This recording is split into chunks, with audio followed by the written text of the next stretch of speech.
Hello, Ghostbusters fans. So we have a better 164 rendition of the car from the second movie, the Ecto 1A. I do have the Johnny Lightning one I reviewed a while back, but this looks obviously it's gonna look a lot better. You'll see in the comparison at the end. This is the only image of the real car I could find online, so I'm going to give credit to Brent Lowhouse, who posted on Flickr these images. I don't know if this is the real car or a replica, but it looks like it would be the real car, but I don't know for sure. And so the Ecto 1A, they basically added these billboard signs on the side and a few other, like these hoses and stuff like that to I guess, the original car in the first movie. To my understanding, I might be wrong. Leave a comment if you're a real aficionado. I just like small models. Okay, so let's get this out of the box. And it's a pretty big box, though. I really wish it came in a standard size thing. These brands, I don't think they realize that if you're selling a collectible, if you're forcing people to use non-standard size things, this reminds me of like USB cables. People get annoyed. I can't stack these up with other boxes. And it also forces me to choose less things to buy. It's harder to collect bigger things. The smaller things are, the more you can collect. Alright, so a bunch of different writings, clearly unlicensed. So if you have ethical concerns, you shouldn't be watching my channel. Some sort of video game rendering, it looks like. That's interesting. I wonder if they use this video game as reference. The reason why I say that is according to fandom, the car has the logo on the hood, and I don't see that on this thing. There's two screws holding this down, no tape. It's nice that it has the Ghostbusters 2 logo here, but I think that money would have been better spent if it was actually on the model like the real car had. And it's also weird that it doesn't say Ecto 1A, it just says Ecto. Okay. So anyways, let's compare it to these photos here. So this is definitely the real car from this grainy movie footage. It's really hard to focus between two objects, of course. And yeah, it's the best I could do. Yeah, let's just hope this is the real car also. So you got these fog lights or giant lights around this tank that's got straps on them and some weird metal things. The brown straps are not painted on this one. It's got this light bar with yellow and orange that has it. The brake light there has it. Oh, this doesn't have the hazard striping on the trunk, but this one does. It's got the logo here. It's got the crazy stepped bumper, and it's also got a license plate, which this doesn't have. So maybe this is a replica, but it seems to have a lot of details. This is a Miller Meteor car, if you're unaware, which is a Cadillac of some sort. Okay, it's got these two blue hoses and a silver hose, so that's coming matching up nicely. The JL52020 phone number is showing up nicely. The logo is here. The text on the side looks good. The billboard. The tanks on this replica are white, but these are yellow, so I don't know which is correct because I can't see the other side of the movie car. Maybe you want to go watch the movie or something. But now you can see here, this whatever roll or tube is orange there. It's kind of red here, and it says we're back. It's got the hazard striping above the doors, and this different colored striping on the side looks pretty good. Alright, so then the front end, yeah, so police bar, I don't know what that is, or this radome with the black cross going in there, some red light on top of a green box. A lot of it is matching up, and then you got this big antenna as well, so that's nice. Where it's the searchlight here.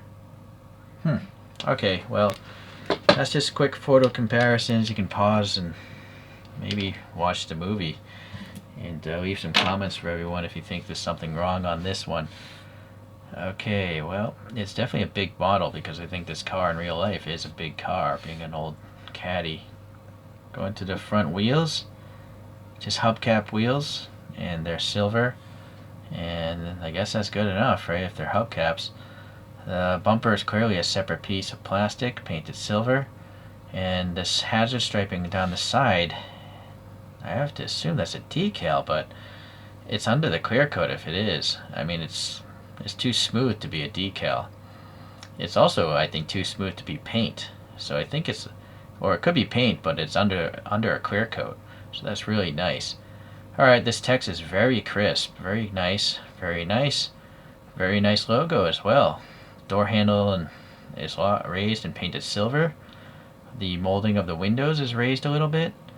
Yeah, very cool so far. This red stripe is starting here at the door and carrying up across the fins. Just continue on down here. This different color striping is very smooth as well, so it's under a clear coat. That's really impressive. It's nice to see. Nice to see. Okay, these hoses, are they rubbery? I think that's hard plastic, but it's got nice corrugation in there, but this one doesn't, which is fine. But it does have what looks like some sort of clamps to hold it down, and they're just terminating into the die cast, so there must be holes or peg holes there. This is very crisply done. A little dust. Little skirts look nice. Some silver paint along the bottom sill is nicely applied. The tires are nicely rounded like an old school tire. Alright, a little tank here. Yeah, this is a tampo print. It's not even a decal. This is fantastic. Alright. You really don't want decals because they're either going to crack over the air pockets of the doors, which you don't see here by the way, or they're going to peel off unless they're under a clear coat, which very often most brands skip because it's a whole extra paint process. It's hard enough to paint something right the first time, never mind adding a clear coat. This is really interesting. There's a bunch of like resin in this to represent the clear covers of the lamps. So it's a piece of plastic, but they just put a pool of resin in here to represent the lights. Same here. It's interesting. It's unique. I don't know. I don't know what to think about that. Like, it's just that every other brand would have a separately molded clear piece there. Or, well, I don't know. The resin models, which are the top ends, very often do just have a pool of resin. I guess it's just weird that this pool crosses the barrier here, where here they don't, right? Interesting. Very interesting. Okay, the ribbing or whatever texture of these grills is very nice, and there's some sort of black paint wash it looks like, so looks like deep air pockets. No license plate on the front. I'm not sure if the real movie car, oh, the mirror, yeah, it does have a license plate on the front, but they skipped it here. It's weird. If you're gonna make an illegal product, why don't you just make it good? So, but I gotta say, everything up until this point has been pretty awesome, except for now this big omission, the lack of that logo there. Alright, so this Cadillac V chevron thing is alright. That's okay as well. There's some silver paint on these accents on the fenders. I don't know what these bumps are for. I don't know if they exist on the real car or not, because that image is so bad, and so I don't know. It looks like they would be vents. Well, this is nice. This is a photo etch piece. So there's like some black paint behind there. I'm going to zoom in. We're 4x magnification. So yeah, that's a nice photo etch piece. I don't know if they just added paint to the etching. I think that's what they did. It's effective though. It's better than the thing just being casted into the body. And now look at the wiper blades. They also have some etching as well, the lightning holes. If you're going to be picky, the blades are not bent perpendicular to the windscreen. A lot of other brands would do that. I'm not sure at this price range though. The high-end resins, they would bend the wiper blade so they're perpendicular. Okay, the searchlight thing. What's going on? Yeah, this is just a bubble of clear resin, and that's a very effective because it's domed out. See here, they're not really domed, so that's why I don't know what to think about that yet. The real old headlights would have domes, right? Maybe they just had more resin. It would be better. But yeah, this is very good. I don't know what this is. Maybe it's a mirror. Yeah, if I had to guess, maybe the mirror's on top of the searchlight on the real car. Alrighty, let's see. Some silver paint going around for the window chrome there. Molded plastic windows. There's some sort of additional gauges and boxes on this dashboard. It's got a grainy texture. We'll get back to that interior. Okay, let's see. This tire's got a little bit of a molding problem. Oh, this is interesting. The whole car's floating. So if you want to ask, does it roll? At least the front one does. We'll have to get to the rears later. And Now this is really interesting. This is a real metal antenna with a crazy flexible base. So really, really impressive. Where does it end? It ends back there. I suppose, I don't know. I don't think you can get that out because there's a peg. I lost focus. Unless this comes off, I don't think you can get that antenna vertical because you'll break it or bend it permanently trying to get it past these two things. Unless I'm wrong, which I always am. Oh boy, I'm afraid if I gotta hold the base of this. It is flexible. Now, you might be able to get it out, but I don't want to risk breaking it because I'm going to put it back in the box anyways. It'll get all dusty. Okay, this side here, yeah, the chrome work around the windows is very nice. You notice this rear window wraps around here, so that's pretty cool. And then the fins, decent enough application of paint.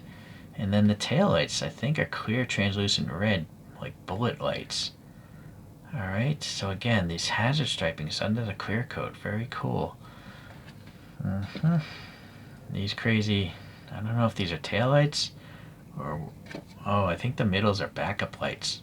Oddly, there's no resin in this. This would have been an easy place to put resin because they're so deep, but they chose to skip that. And so it's weird that they would have the effort of printing out a decal of the license plate but not have another one on the front when it's clearly in that one image I pulled up from the movie. Alright, anyhow, I'm gonna guess this is the fuel filler. It's silver paint, the door handle there, the window chrome looks good, that hazard striping under the clear coat, and then boy, let's get in on the weird roof details, which I don't know what they are. Okay, so the hazard light, the brake lights, all colored. These look fantastic. These are, you know, those, I guess, drops of resin, and they look like domed searchlights. Very cool. Yeah, the tank, if you're nitpicky, you'd want to have brown stripes here, perhaps, just based on the photos of whatever that flicker count was. But again, that could be a replica. Whoa, what's up with this? This is a crazy light bar. It's really cool. So the top obviously being transparent, but there's yellow, green, and blue lights in there. And they're all these wacky shapes. I don't know how they did that, came to that conclusion. I don't know. I don't know if these things spin in the movie. Maybe that's why they're shaped that way. Maybe they actually rotate inside that assembly on the real car in the movie. Anyways, the base is silver and it's on these tall black, like, shelf brackets. Some sort of white dome or something, maybe an antenna under there. Some sort of ribbing here, some boxes. Yeah, these little scuba tanks with the black straps look good, and the top gauge or regulator is there. Some sort of black object here. I do see it in that photograph, but no clue as to what it is. This green box with the clear red light is nice. Does this spin? Ooh, it's rigid, by the way. It's not rubbery. Doesn't spin either. But it's got a cool texture in here. Very fine texture. And then I guess that's okay. And then what the heck is this? It looks like a cartoon AT-AT from Star Wars. Don't know what it is, of course. Some sort of black conical thing here.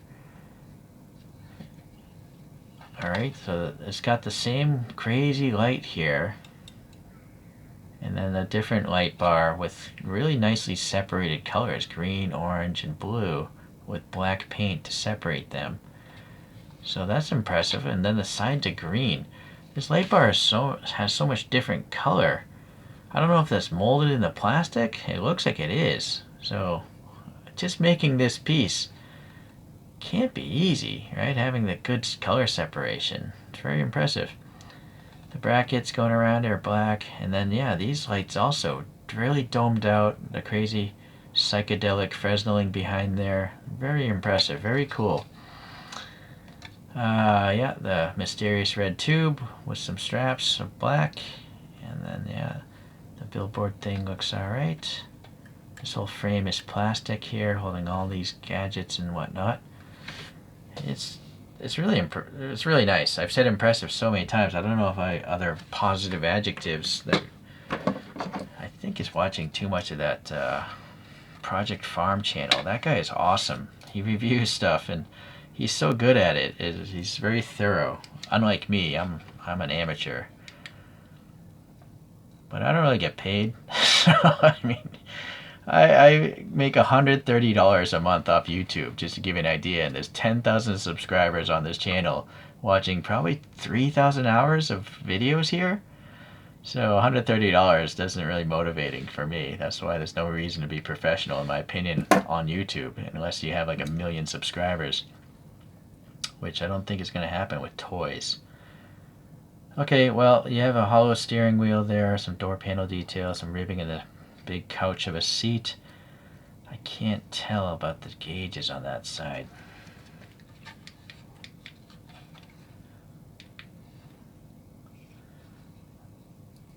It's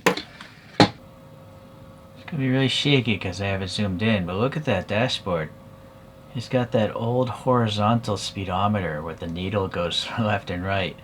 That's really cool. And then some warning lights, I guess. The center dash has some maybe ventilation holes there. There's like a radio maybe there in the middle of the dashboard. And then the gauges. That round one seems to have nothing, but that rectangular one might have some white rectangles on it. Or maybe that's the reflection from the flashlight. Yeah, it could be that actually. But now you can see in the back seat there's a computer monitor, like the old school cathode ray tube stuff. Yeah, and a base. What else is going on back here? Oh, you got the packs back here. 4, what are they called? Ecto packs? One of those things that shoot out the lasers that trap ghosts? I forget what they're called. I haven't seen these movies in a long time. But that's a great detail. And it literally has the 4 packs on a rack. And then I don't know what this blue and white decal is on the left side, but it's there. What else do we have? Proto packs? Is that what they were called? I think they were maybe called protoplasm packs or something. Nah, I don't know. Proto guns? Alright, the monitor's got nothing on it. It seems like that's the biggest surface in there. It would have been nice if it had something on there. Even if it was just like, well, I don't know. It could have been a really great way to have some humor in the model. Put a funny decal Slimer or something in there. Okay, whatever that box is on that side has a decal. So it's really strange the TV didn't have anything on there. Oh, and then this side also has a giant double surfaced decals of all sorts of wizardry and whatever technologies. Alright, so yeah, that was magnified, so I'm actually surprised it wasn't more shaky and worse. But that's impressive. I'll say it again. Or let's just say it's fantastic. Superb. Well, here's the Johnny Lightning thing, which for its time was pretty cool. But I mean, compared to today, it looks like a turd. It's just, I mean, this is a much less expensive toy as well, but it's so narrow. It's everything is so blobby looking. Like literally, the radome thing is casted in like a Hot Wheels. Like it's just a vertical molding, and then yeah, it's just inferior. But the one thing that they did get right is the fact that the logo is on top of the hood. You'll see it coming around here. So, but yeah. So this also has the orange striping on top on the roof. So the images from that Flickr account were not the real car, but a pretty good replica it seems. All right, so that's that. Yeah, it's just not remotely 1/64. It is significantly narrower and significantly shorter, as you can see. Hopefully you can see right there. Alright, anyways, get that out of here. So premium movie-related, TV-related cars, they don't do so well. there's a bunch of great DeLoreans, but they all have their own little quirks. Both of them have exhaust pipes sticking out, which don't have. There's no exhaust pipes on the DeLoreans from Back to the Future, to my understanding, based on the photos that I looked at. But everything else looks pretty nice. They look like stainless steel bodies, the way they did the grain finish on those castings. That one is by MJ Model, but there's another brand making Back to the Future cars as well. This is a YM Model resin, and some idiot at the factory put the door panels in backwards. And then also, this rear window is going to pop off. It's just too much of a curve to expect glue to try to keep that thing in place. They need to move to molded windows. Like maybe vacuum forming could work, but vacuum forming, I don't know. If you leave the protective film on, it might work. But this is clearly going to pop loose, and I don't know how to re-glue it. So, yeah, this was a fail in my opinion. I don't think I listed it as that, but definitely problems with that. Even worse, though, was this tumbler. I had to redesign half of this model because it looked nothing like the movie vehicle. Hot Wheels did a better job with this thing.